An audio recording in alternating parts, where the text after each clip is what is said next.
Hello. It's Hello. all of everybody in the world that has internet right now. You get the sneak peek and a beginning. Hello.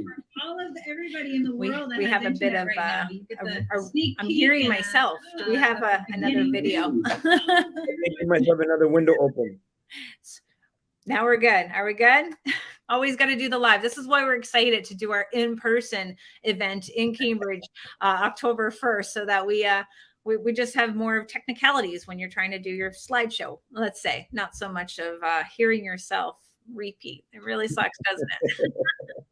That's pretty good. You're doing great. Thank you. Well, I want to bring you. You are Alfonso Quadra. You are the godfather of real estate. So the best one. Who else to talk to when we talk about the Landlord and Tenant Board, the Residential Tenancy Act? Bringing your experience throughout the years, because everything has changed. So I want to thank you so much for tuning in and being a part of this Housing Today with Kayla. Well, you know what? I'm excited to be here. I've admired your work from afar, and I'm so happy, that there's someone fighting for us landlords. That someone is there, that we have a voice. So it's incredible. It's always about keep growing it. It's not going to be that just that one voice. I know we have so many different Facebook groups, so many different landlord associations that are in municipalities. It's definitely a team effort, and that's why we're doing the conference, to really invite our elected officials to our network and to say, these are the issues, these are the recommendations, and this is how we can come together as a community to really address the housing crisis. It's getting so bad. We have tent cities in Kitchener that are just growing, and they don't even know what to do and how to even dismantle it. What do you do? We have, there's an article that came out with $68 million is what we have to spend now in order to house refugees. So we have a huge problem that we're having. And but before we get into all my problems and getting your opinion on it, I want people to tell people about you, because I was fascinated. I put the bio in the chat here so that everyone can see who you are, but please give us a tell of who you are and what you got into, because I know you're fascinating. Well, you just mentioned how many refugees are coming in? Oh, there's quite a bit, but they have to spend 68 million. So we got to do 68 million. Okay, so 68 million is the cost value. So now we have to go in to see, well, how many and what that costs. I think it's about 500,000 estimated coming this year to Canada. Or we're talking about refugees, right? So we're like, there's a lot of displaced people and families. I came here as a refugee. I came here in 1986. I was 9 years old. I was a refugee from El Salvador. Actually, I was in 2 wars by the age of 9. But at the age of 9, when I came here in 86, and because of we were living in a country of war, I missed a lot of educational opportunities. I had trouble in school. They never taught anything that I was interested in school. Ended up getting frustrated, dropping out, going with the wrong crowd, living on the streets. And I had a life-changing moment when I was 17, when I became a father. Okay, my little girl, her name is Celia. She was born. I was 17 years old, became a father, found purpose, started a business, went back to school. By the time I was 21, that business was across Canada. Now, I felt great and excited about my business, but the problem was I had no financial education. And as a 21-year-old, having all of this success and money, well, I spent all the money. I was very much a consumer. And so now I find myself 24 years old, almost about to lose everything. And then I started educating myself on business, finances, and I came to discovering the personal development field, specifically wealthy people, understanding how wealthy people operate. And what I quickly realized is that, number one, I was a consumer. So I needed to shift my mindset to becoming an investor. But most importantly, what I noticed, that all the wealthiest people in the world own real estate. And they don't just own duplexes and triplexes. The majority of the wealthiest families in the world own commercial real estate, doors. And when I was 24 years old, so now we're going back like almost 23 years ago, um, I decided to create a secondary stream of income that was indestructible. I was still running my businesses, but I was going to create a secondary stream of income, which was the real estate. I got into multifamily right away, primarily because I could see the power of numbers, the economy of scale, the idea that you can have multiple tenants, multiple people paying you rent. And that really excited me. And the idea that you can spread the risk amongst multiple doors, and this idea of people will always have to live somewhere. And so that's when I got into it, a long, long time ago. This is why they call me the Godfather. Because by the time I was 30, I was financially free. And I was so excited, finally, I sold my company. I didn't have to work another day in my life. And now I'm thinking, like, what am I going to do with my life? And that's when I decided that what I wanted to do is help people achieve financial freedom through real estate. And 15 years ago, I decided to get into the speaking and training and mentoring. And I've mentored thousands. I've been on stages with thousands and thousands of people training on real estate. A lot of those people have started their own programs, have done a really amazing things. I've created thousands of millionaires in the time that I've been in this industry. And so that's why someone said, oh, like, you're like the Godfather of real estate. And it kind of took off. It was like, okay, and everybody started calling me the Godfather. And then someone did a meme, and then that was it. When someone does a meme about you, You're it's solidified. it's concrete, it's set in stone. Yeah, And so I kind of ran with it. I'm like, you know what?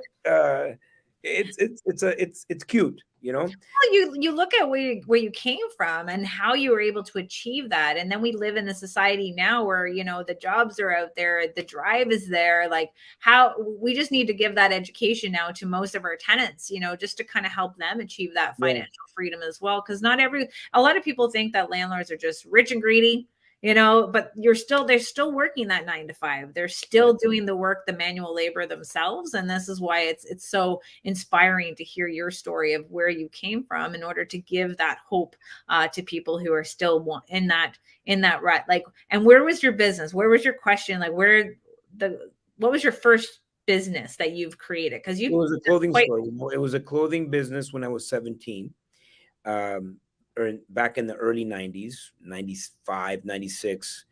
And when my daughter was born, I went back to school, and I got a job, right?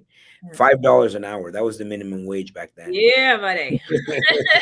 And then I'm like, geez, I'm not going to be able to do anything with this, right? Yeah. So I remember I took my first paycheck, and I was on Young Street, and there was these people selling uh, some T-shirts and jeans and mixtapes from like these booths on outside. They were like on some, probably the side of an alley somewhere, Mm. and I bought them. I took $250 and I bought jeans and T-shirts, and I brought them to Ottawa, where they hadn't even seen any of this stuff. And there was no internet, there was no ordering on Amazon or anything like that. Like, this was exclusive, and they were probably bootleg, to be honest with you. But this kid in high school, I said, hey, come to my locker.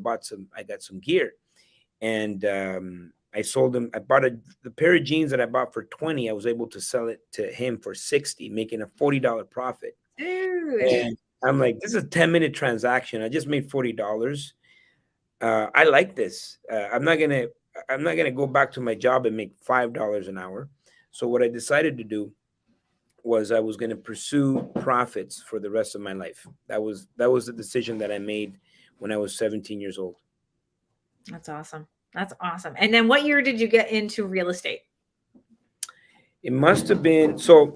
I did make a decision, and it might have been from a consumer perspective, but I did buy a house when I was 21, and that was a long time ago, because I'm 45 today. And so that house, when my business kind of had issues, I did, I did sell that house, and it was the only thing that actually gained value. So it must have been like 2001, 2002 when I actually took it seriously. You know, when it was like, okay, I'm gonna pursue investing, like buying real estate as an investment. That concept was very foreign to me before. I thought you just bought real estate and then the buildings, Wait. which is for the big guys. You know what I mean? Yeah. And I made that decision a long time ago, and it was, you know, it paid off. And now, how many units do you have now? About 600. 600. So from the time you started from like t-shirts and clothing and selling it out of your locker, that is awesome. Like my daughter, she has she was always like that. She had the rainbow loom bracelets. So at a very, I think she was like 8, she was selling them like lemonade, like a lemonade stand, right? Yeah. And we became investors at the age of Whoa. 18. So we definitely have that in common, getting into it young, having children young as well. How old are you? I was 18. Wow. Yeah, so I was 18 when we. It can motivate a person, right? Oh yeah, you get the small kid. Like people are like, you're pregnant at that time and getting into real estate. I'm like, yeah, we were renting. We were renting for 6 months before we bought another property that we lived in, a semi attached. So that's where you kind of get that drive into knowing that, you know, we're real people. We've worked hard for our lives, you know, to get these type of rental units and to get these type of properties. And sometimes you hold on to the single family so you can sell it, get something bigger. But sometimes we always have that problem, and we want to give our landlords hope. You know, right now the Landlord and Tenant Board in Ontario, they just had their stakeholder meeting on the 6th, and it was not promising.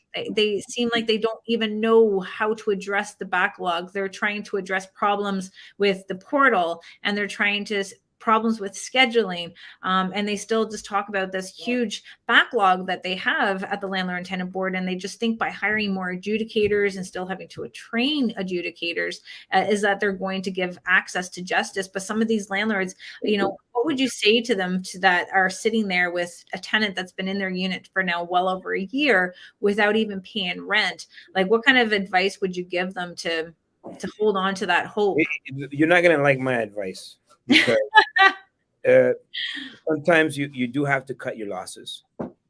Yeah. And you gotta, like, even with the person and say, you know, and you have to kind of say, listen, like, you win, okay? Give them that. You win, you know, and what do we have to do for you to exit my life, right? And that's just kind of what you have to do, because if you wait for the government to help you, you can be waiting for a long time. And that's where we always have, like, even when you have a tenant that's not paying rent right now for the Landlord and Tenant Board, when you finally get to the Landlord and Tenant Board, they're like, so what kind of payment arrangements have you guys worked out? Like, show us Yeah. the documentation that you've tried to work out a payment arrangement trying to help out the tenant. And was like, we try to say, hey, where's your payments? Like, come on. Like, it's they know rent is due, they should be making their payments. I'm always encouraging our landlords and all of the communities on Facebook that we need to be united by reporting rent payments to the landlord, to front lobby, so that it's shared with Landlord Credit Bureau and Equifax on a monthly basis. This is a way for us to know. Smaller towns are, it's easier because we have like a blacklist, and you know, tenants are on that blacklist, you know, and so That's the problem, though. In Alberta, we have like even small Facebook groups. They have this hashtag landlord reference list. And now they made a big deal about it. It's like, yes, we only have a little bit of landlords in those groups, you know, and these tenants, obviously, I'm not going to lie, they probably deserve to be in there based on their type of behavior. But what we don't understand, it could have been someone like just upset. Someone just got upset someone because it's like slept with my wife or something. They ended up on that list. Well, and that's why reporting into a credible, like, legitly frontlobby.com and being able to get that to the credit bureaus, that's where you see the payment history, and then there is that open where they can dispute a payment that was there. So if they had a payment that they said this is not true, they can have that option to dispute it. The reason why the Landlord Credit Bureau or the Equifax or TransUnion haven't wanted to do this is because of the concept that they didn't have anyone to police it, right? Yeah. They didn't have anyone to make sure it's validated. You're checking them, you're approving these landlords, but we have to make sure that we're getting that type of payment history for the rent and utilities into a credit bureau, and so that when we're doing our credit checks, we get that information. And people may say like, oh, this is only good for other landlords. I'm like, but we're all going to be doing our credit checks. It's got to be routine. Don't accept a credit check from a tenant that's a photocopy. Like, don't do it. I have seen so many fraudulent ones. It's not even funny. So making sure that they're doing that. But with the landlord and tenant board being the way it is, and we're really trying to help and educate and work our experience with boots on the ground, what would you feel is the number one reason they're having such backlog at the landlord and tenant board? Well, I mean, you can't expect to shut the world down for 2 years and not have consequences, Mm-hmm. right? At the end of the day, like they don't care. It's like the investors, they're losing money. Someone doesn't pay rent. They're not only are they not paying rent, but they're affecting the lives and enjoyment of other people in that building that are paying rent, Yeah. right? And so sometimes your hands are tied, and so what I would say is, and I think we're talking about it before. If you're managing doors, if you're going to be a property manager, I think a good idea would be to get some psychology courses, conflict resolution, because by the time you go to the landlord tenant board, you're already going to lose, right? In my opinion. Okay, that's the last resort. Okay, so there is cases. I mean, we just went to a hearing. I think, and so my wife does, like, she does all the operations, but we just went to a hearing. I think it was about 2 months ago that we filed last year. Like, Yeah. we're almost, by the time we get to the hearing, we almost forgot about what the hearing is about. Yeah. We're like, how much do you owe? Like, what are we going on here Like, for? we were just like, you know what, it's a lot, Yeah. and some of the by the time it's like, okay, well, what about this, what about that? I had one particular tenant, we went all the way to the hearing. He said, oh, I can't read. We're like, okay, well, how did you get here? Like, how did you know about this hearing? And now we have to start the process again, and Yeah. so the problem is that the laws are there to protect the tenants. They're actually, in those same laws, are actually doing the opposite than what their intention was, right? Because I guess they must have had good intentions of why they created all these rules and why they're so, there's not the backlog. The backlog is just negligence, but the rules and everything, that the reasoning doesn't make any sense at sometimes. Right. And so they're hurting tenants, because now, as a property owner, you want to take a chance on someone. Like, Kayla, your credit is, like, you went bankrupt 3 times. Like, you're trying to get your life together, but like, I feel you're a good person. I'll give you a chance this month, but if you don't follow through next month, you're gone. Like, I wish I could say that. Yeah. Like, but that the risk is too high. Yeah. The risk is too high. So you create a situation where you're pushing it on the landlords to help with the housing crisis, when we live in the we live in a country where it has the most empty land mass in the world. Like, we're the lowest density, in terms of population in the world, with the lowest density in the world. And so we Have should this problem. we should not have East Hastings. That East Hastings should not exist in Canada, right? Where I come from, okay, there's a lot of other social issues that we have going on. Okay, we understand, by the time someone is living on the street, we understand all of that. But in Canada, the land of all this opportunity, and so, back to your question, what would I say to someone, that is, or what the question was, why there's backlogs, or what do you Yeah. think? What would you say would be the biggest issue that the landlord and tenant board is I, facing? Like, the the, reason why it is the way it is. It's I like think it's just indicators. I just think it's that they're not reasonable. It's unreasonable. It's not managed correctly. The A lot of the cases have to be reheard because they forgot a comma, or they forgot the guy's last name, or they didn't put the proper sense. There was something going around that they turned out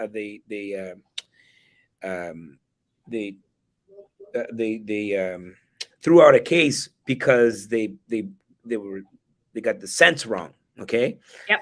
all that stuff is, 5 cents. I think it was 5 cents or 1 cent off. There was I something can't, like I can't. It was ridiculous. It was like, and you know what? Like, if you show that to anybody else, like if you show that to someone, it's like, no, that can't be true. But you know, it was true from what I heard, what I saw in the picture. that. Yeah. So all that to say that a lot of things lead into it, but we can't, as landlords, we can't wait for them to fix the situation. It's not going to get any better. You know, of course, I know someone like you is fighting for it to be better, and you're going to continue. But I can't stop what I'm doing. I can't stop operating. I can't wait for the landlord tenant board. And so the strategy for me is simply negotiating with the tenants, and figuring out, like, okay, like, what is happening right now? Why is this person upset? How can we help them?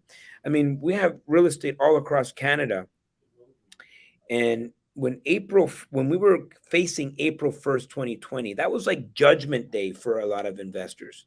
April 1st, 2020 came, and we were 98% collected. We have never been not collected ever in the history of our company. And the reason is because we communicated. We were there. We were like, we were, some of the tenants try to have meetings or whatever. No, no, no, no. Like, let's let's just talk it out. Let's help you. Let's help each other. Well, the premier says that we don't have, the landlords don't have to pay the mortgage. No, that's incorrect. Oh, pay That's their rent. It's food or rent. Yeah. You got to pay for food, guys. Yeah, yeah. No one's complaining about the food prices increasing, but you have a 2.5% increase next year, guys, and everyone's gone mad. They're like, "Oh my god, like what's Well, going it's on just here?" misinformation, right? It's misinformation. People are confused, and ultimately, uh, it's in our hands, Yeah. right? And that's the position that I take. I say, listen, like, all of these apartment buildings that we have, they're like mini communities. We're the mayors. Okay, we're the mayors of those many communities, and it's our job to work things out with our constituents, Yeah. right? And we figure things out. And if someone is not happy or whatever, okay, go. Like, you can go, and we can work it out. We can, and sometimes I will pay. I will sign the check to get to see someone leave. See, that's the problem right there. When you have such a broken system, and we know it's broken, and the education to the landlords out there letting them know how long these backlogs are, and then they have the tenant communities, talking about how long the backlogs are, and they're now asking, how do I negotiate cash for keys? This used to be something very like underneath the radar. No one really talked about it. Now it's like becoming a normal process because the system is so broken. Now, because the system is so broken, what we are now seeing is that the private landlords who are knowing to be 60-70% of the housing stock is starting to tighten up their screening process. That Yeah. process is now going to result into more and more people being denied rental applications. So they have to see what they're doing and how it's affecting. Now, with the landlord and tenant board, You cannot take a chance. that's where it is. And then when we told, like, I've talked to many social agencies, and I told them, I said, listen, I'm like, what's happening just based on the water billing, making landlords responsible for their tenants' delinquent utility bills. That's now resulted into landlords wanting not to select anyone who's on fixed income, on, social assistance, OWODSP. She's like, whoa, watch what you say there. I said, but I'm telling you, I'm not, I accept people on OW and ODSP. There's certain situations where, you want to give someone a chance because that's who you are. And they've been great so far because you're managing them. But now we see that we're tightening up the tenant screening. We have a broken landlord and tenant board. We have people temporarily in the associate chair portion of it to fix these issues. And you got to think, by the time you get yourself into a job and you say, you got to go fix this, first I got to see what the issue is, and then I got to try and fix it. And some of them are on like contracts, so by the time they understand it and they try to implement something to fix it, it's too late. So let's go on the landlord and tenant board. Get your opinion on this little fussle in my head for the last 12 years. Understanding, here's the landlord and tenant board, here's all the applications that you can file at the board, and knowing that a lot of them do not need to be heard by an adjudicator. I don't know why these cases are having to be submitted for a hearing, and you're sitting in this portal waiting there now for 2 weeks. Mediation has broken down. This is while we're at the landlord and tenant board. We don't need to be stuck in a portal waiting for the landlord and the tenant to mediate their differences when we don't want that. We need to get ourselves into a hearing.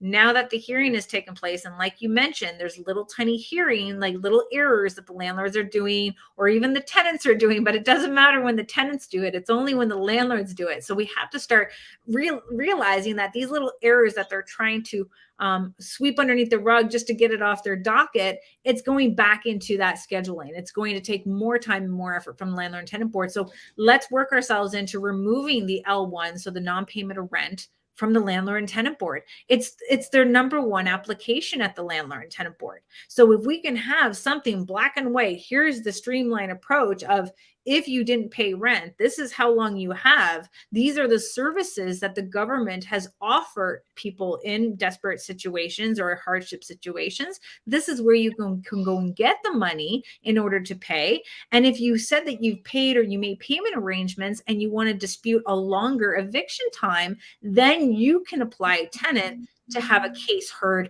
to prolong that time frame of whatever the case may be. But they have to understand that we have an N12. You know real estate. How many times are the landlords selling properties that are tenanted where the owner is going to want to move into the place? So yeah, so the thing with that is people always, that's their go-to, but there's the laws for that are forever changing, and like that N12, it's you the tenant does not have to leave. Because I've seen some of that N12, I've seen those N12s get served, and it takes them a year and a half to get the person out. And look at the paperwork. It tells them you do not have to leave after you get this notice. I'm like, so everyone is going to get a hearing, every dispute, everything that that the landlords are going to need it. It's very confusing. And you have to give them compensation. And if you don't give the compensation before the time frame on that document, that could void your eviction as well. So we have these like N12s and L1 applications that shouldn't even have to be brought to the landlord and tenant board, should not have to be scheduled. It should be dealt with through a dispute resolution officer. The paperwork comes in, landlord shows all their evidence. If there's no evidence there, they can't issue it, and you can kind of streamline this entire process to alleviate the backlog and alleviate it for tenants who are struggling with landlords who don't want to do the maintenance, don't want to be following the rules or the laws. We're now opening up the landlord and tenant board so they can have their chance to sit there and have their cases heard in dire situations. And that's how we're going to try to bring this concept that it needs more small landlords on the voice. They need a board, they need a task force. But it seems like the landlord and tenant board is able to just do whatever they want these days, and they know they're not providing access to justice. So I would all if you guys got a case at the landlord and tenant board right now, ask for a refund. Well, a good investment is always to have a good paralegal on the speed dial. Someone that is really good with the ins and outs of the landlord tenant board, and they're always in hearings, and people that know what they're doing. For us, you know what, we don't want to mess up on a comma, on a cent. We actually have and we had to look for a few, right, in different markets to have a good paralegal. Every province has got their issues or whatnot. I mean, people people think about provinces like Saskatchewan and Alberta. They're like, oh, they're so lucky. They still got, everyone's got their issues. I know they're like, oh, 3 months, or we're waiting on 3 months. I'm like, I'll take 3 months. Well, even if you go to the U.S., in Arkansas, if you don't pay your rent, you go to jail. See, and this is where I'm starting to see. I'm following all groups, and like, are you seeing people leaving our Ontario and getting into other provinces and other states based on the concept that less risk. It's the less risk Yeah. that we're kind of going for. Well, you know what? At the end of the day, we're still in Canada. We're still in North America. And when you see that some provinces are more lenient than others, it's not because they have a different philosophy. It's because they have a high vacancy.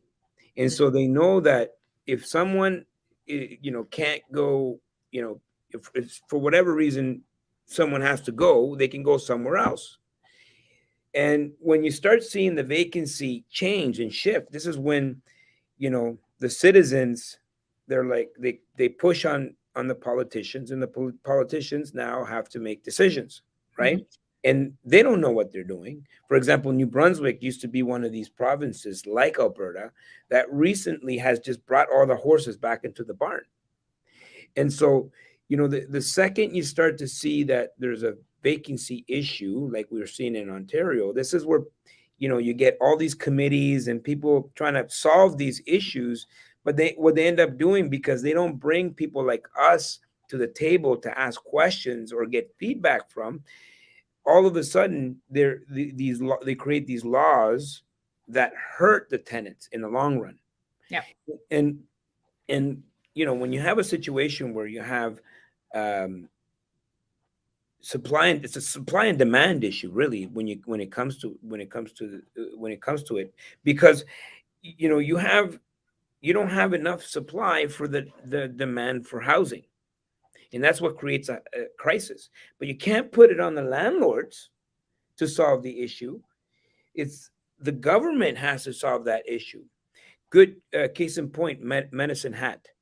Mm, Medicine Hat was the first city in the world. Okay, Medicine Hat, Alberta, was the first city in the world to solve the homelessness issue. They've mhm. completely abolished homelessness, and what they've done is they had all this land, like Canada has all of this land, and they created housing for people that need it. And they went to the individuals that were living on the street, and they say, you I'm going to bring you, this is your house, you can stay there, we understand you, there's other issues, we're not trying to solve those issues right now, but this is your house, here are the keys. If you want to get drunk, whatever you want to do, you can do it at your house. You want to do it at your house. Yeah. So when they see you on the streets, they pick you up and they bring you to your house. Yeah. See, Having an address is the first dignity, the first part of dignity. yeah. You can't solve anything until you have housing for people. And so the second someone has housing, then their life will change. And so Medicine Hat now, and this is now 5 years. They didn't just do this. This is like they've been doing this for 5 years. I don't know if you knew that or not, Oh but yeah. it's really interesting to research, because we can take a page from their book. And that's why we're like trying to meet with different associations in different provinces, finding out what their rules and regulations, what their vacancy rate is, their demand. And you've seen recent articles with the 3.5 million homes that are needing to be built by 2030. But I also seen another article that said 5.8 million homes by 2030. So I don't know if exactly what the total is, but we do see that demand, and then we see the struggles that some of our developers are having just by even with their supply. And then you have the supply chain, and you have your permits, and you have municipalities, then we have NIMBYism, not in my backyard. They think the small homes and these coach houses are going to be the solution to it all, and they would rather coach house in the backyard than a secondary suite in the basement. But you're not going to want the secondary suite in the basement because it doesn't come with parking, or the square footage is too small or too big. This is the concept that we're starting to see in many different patterns that's restricting people who are entrepreneurs who want to grow financial freedom, and you're giving that extra income to people who are, remember back in the day when you're up there in age and you want to downsize. That doesn't mean like that. We don't do that no more. No one's downsizing. The only thing we can do is try to convince them to want to get into secondary suites and get into investments. But when they look at what it's like to be an investor in Ontario, that's when they put the brakes on, right? That's where we want to change that philosophy, because we know what taxpayers are paying for emergency shelters, $3,000 a month to house one person in an emergency shelter, Yeah. what we're costing for policing. And people being subject to the elements, right? It's costing like hospital bills. I mean, like the to have someone on the street, it's cost the government more than to house them. That's where it is, right? So we want to kind of they want to stop us from like getting the rent part of it, but it's the supply. We need some money. Keep putting taxes on us and the vacancy tax, and they're trying to do water billing and landlord licensing. I'm like, keep taking it away from me. That means I can't continue to keep building and keep building supply. So and the government can really taxpayers afford to keep building, managing, maintaining, and subsidizing government housing when the way that they've managed it themselves. Now through all of these channels, and we have the federal government, the provincial government, municipal government, and even regional, we're all playing tug of war. They're all doing something, but they're all not together. So that's why I'm trying to, bring everybody together for the conference in October in Cambridge, bringing them together from all levels, give them that idea of like, here are top 5 issues for the LTB. Here's our top 5 solutions to the landlord and tenant board. And same thing with the Residential Intensive Act and municipal policies and bylaws that are really restricting the development. And they got to stop with this, it's too big. It's like, we need it, or we need some more land. Like, where you want to go here? They prevented an individual from putting more stories on his property. So he went to the Ontario Land Tribunal and got it reversed. A lot of people don't know that, if city says no, you go and tell their mom and dad, right? And you complain there. Now, so what is, from your opinion, what are the top 5 solutions to tribunal? Like what would you what's your take on this? We got 20 minutes left on here. I gotta interview you. Give me one. I gotta interview you. Well, for my number one is that we have to alleviate some of the cases that are being heard there. We have to know what gets heard by the landlord and tenant board, how we streamline that process. Landlords are moving and selling their properties. They need to be having an out of that, and we shouldn't be having N12 applications have to be heard by an adjudicator waiting 9 months to a year to have that heard. The landlord's now at fault for not closing on that deal, and now could be financially responsible because of that type of delay. Yes, we were able to advocate to expedite people's hearings based on an N12 where the new owner wants to move in, but there's so many nickel and diming that's happening there. And so many like, well, you didn't sign the affidavits, or the person who signed the affidavits, they're not here right now. And, you gave it to them on, it's supposed to be a 60-day notice, similar to 60-day notice to the tenant stating that you need it. But because they gave an extra day on that form, that's now back into this of applications. Quit the silliness. Like, quit the silliness and being unreasonable. I agree with you for sure. I mean, that's the commas and the like, quit the silliness, because that's what creates the backlog in the first place. I agree 100%. We got to say this one to the viewers today. I've seen it. I've seen it over and over again. It was just popped into the feed today in the group. But we had someone that had a lease start on the 8th of the month, and he put the end of the lease to be on the 8th. So 8 to the 8th. And because it's not the 8th to the 8th, you actually have to do from the 8th to the 7th. Just like if your rent is due on the 1st, it's the end of the month, the 30th or the 31st. And because of that, the landlord and tenant board had sent him an email informing him that this is going to be voided once you come to the hearing. Wow. Right. And I'm like, excuse me, does tenants really leave on the 30th or the 31st?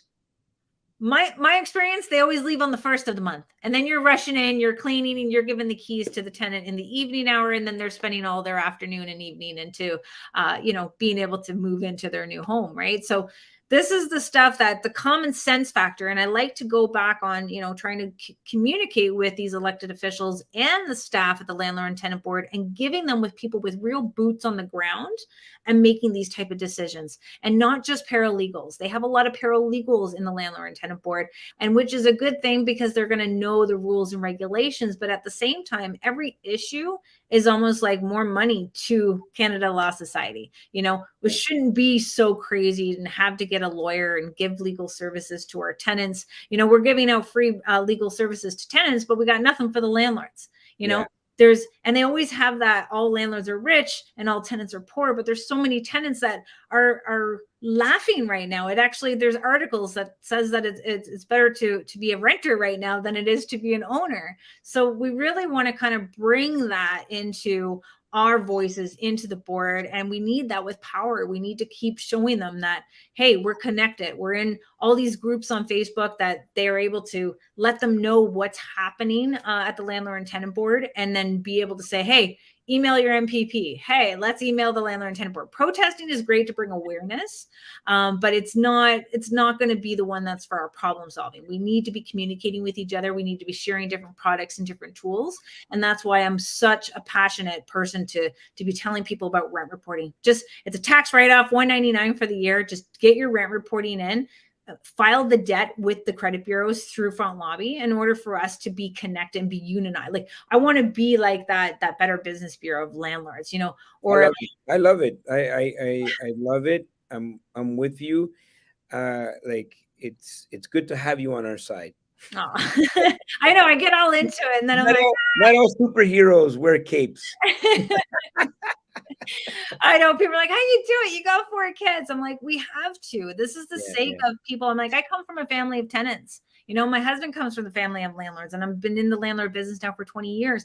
I'm seeing such a very dangerous pattern that's happening here, and I want to provide more housing to people who need it. And we can't, as taxpayers, be on the hook to do it. We have to work a partnership, and the government knows that. They have different programs now with like, hey, we're going to give you $25,000 to create a secondary suite. Oh, the elected officials, that they say that the city is going to be as the head lease, but you look at the fine print, it doesn't really do well, because you still have to go through the landlord and tenant board if the tenant says that whether their act applies, right? So we have to bring that together, and we have such a big issue. It's such an iceberg, and we're only looking at the issues on top. We have to look at the bottom, because they just need to partner with us and let us do what we do best, and that's about building, investing, and growing that housing stock. And look at you, from not having no units to already up to 600 units. And that's where every landlord's dream is like, how do we go from a duplex, or we want to have a 6-plex, now we want to have ourselves a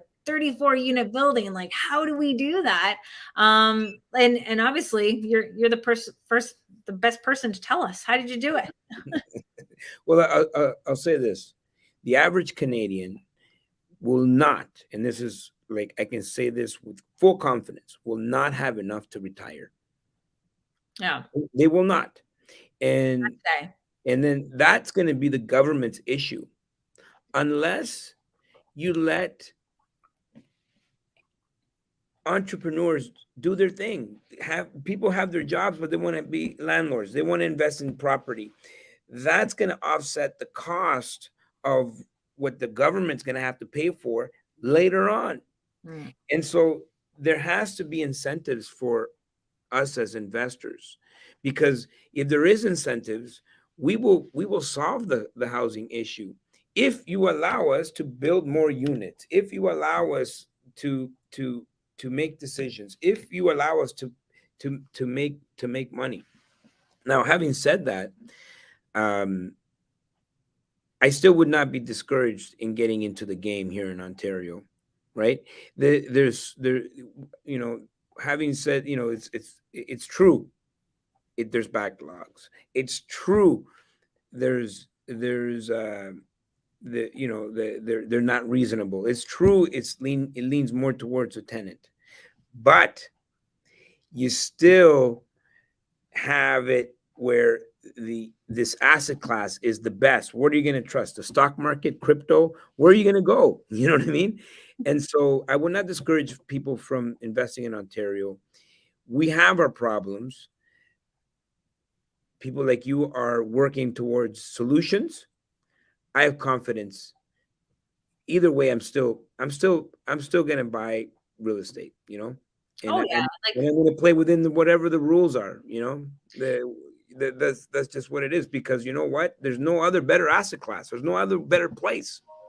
and you know what? If for me, like, I was like wondering if the phones were back up, but it's my daughter trying to FaceTime me. So if you hear that ringing in the background, she's. I don't know what she wants. She wants my van because she's scrap collecting. She's out getting the fridges, the stoves, everything. She's a hustler. That's That's good. That's that's good. where that's what. Entrepreneurs solve problems.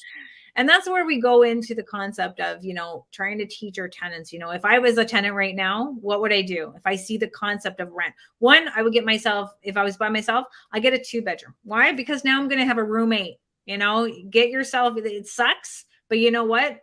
Not everyone's going to be able to have their own home or their own apartment right now. You literally need to start building that to build yourself up financially. It's about getting that way of having a roommate, able to help with the cost and get those jobs, get whatever you need. But right now we have such a huge demand though for people waiting on the government housing waiting list, and that's growing. Like in Region Waterloo, it's 10 years. Wow. 10 years, and it's 22 years from the last time I was checking with Mississauga. Yeah. So you get to see how that's why I think they're trying to go on to the landlords back and the private investors, and wanting to make sure that you're not just getting rich, that you're able to create these type of developments, and now they're trying to force you to create so many of them to be affordable. Yeah. But then what happens is that cost to make it affordable is now incorporated it into the units that are going to be market rent. So now they become a little bit less unaffordable. So it's that chain reaction, right? So we really want to create that healthy atmosphere where I would love to see our municipalities create a map. Here's my city. This is where we want development. What can you build here? This is where we need housing, right? But a lot of they're just going on the concept that it's you need to have an air transit, you need to have it near the grocery stores, and everyone wants to be in the downtown core. But I start to see that there's now development getting into the northern part of Ontario, and which is a good thing, because they definitely need some more housing up there too. But we have to do it together. I can't thank you enough, Alfonso, for being here. I know I want to pick your brain. Hopefully, I can get you on the panel at the conference. That would be fantastic. I'm ready. We want to bring our elected officials, any elected officials watching here, is that it's going to be a fun atmosphere. We're not going to be jumping on top of you saying you all did this. This is just about, we understand that we have multiple different parties involved. It's multiple different staff changeover. It's really hard for you to understand the real housing issues. And we want to make it fun. Everyone's going to have dinner. Appetizers are being walked around as soon as you come into the place, with a dinner for everyone. Games. We're going to really have it as a party, an event for everyone to take part, and to meet other experts within the industry, to learn about different ways to manage your rental units, so that you, like Alfonso said, or the Godfather said, that you got to get that concept of communicating with your tenants. There's a lot of problems that we can solve without having to go to the landlord and tenant board. So meeting with people in our community that are able to get that information to you, it's going to be fantastic. And I think that we're going to be able to really do something, as long as we continue to talk about it, and bring awareness to what these issues are, and give these solutions. We're done talking about our problems. They know of our problems. It's going to be about the solutions to address the housing crisis, so that we can open up the door to people who are really in desperate need of housing, so that we don't see more tent cities and more homelessness in our city, because this is Canada, and we really shouldn't be having this type of way of life. You know what? It's all about the solutions. Yeah. If we can focus on that, I think we could solve a lot of things. I think so too, and I can't wait to have you on. I really, you better not be in Italy. I tell you, I'm gonna. I heard that there was backlogs at the airport. I don't think you really want to be traveling at that time. So if Yeah, I'll see what I can do.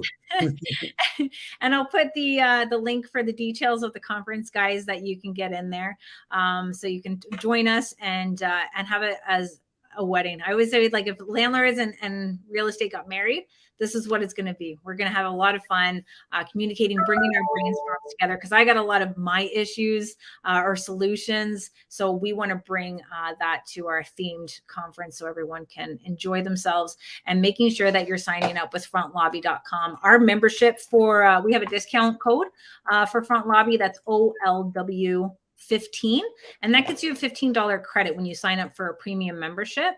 And that way you can get your first credit check and a half, because the credit checks are only $9.99 when you are a premium member. And Cool. make sure you do your credit checks, guys. I talk to a lot of landlords all day long. Number one problem, they ain't doing their credit checks.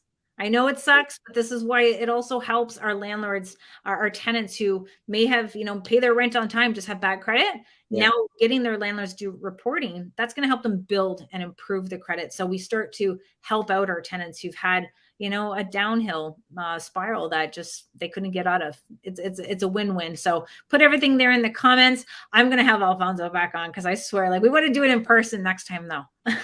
Let's do it.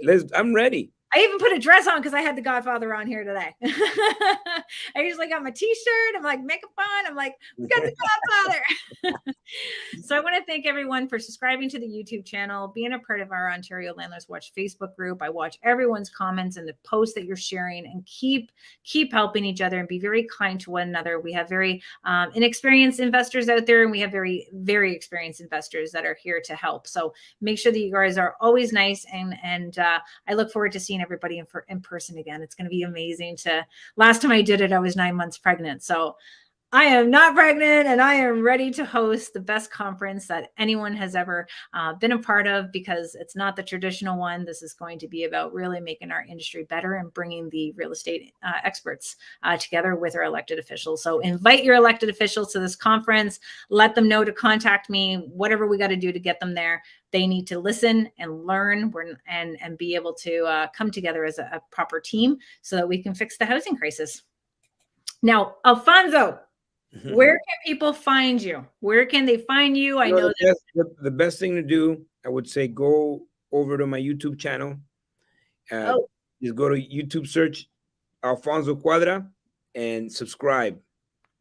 Perfect. And then I'll start sending out some invites to like Wealth Genius, because I tell you, everyone's taking pictures of the family that you've created there. Like that's what it's like, the family and the Godfather. I'm like, oh man, I'm like, it's working really well, and they're so appreciative. And you can tell you're bringing so much value to them. So I want to make sure that our members get to see that in our channel. So make sure that we have you on again.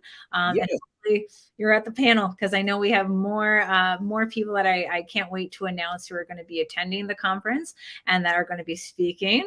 And we're really just time to get our boots on the ground, get our hands dirty. We got to start solving this problem, because winter's just around the corner, and it breaks my heart to see what's happening here in Canada.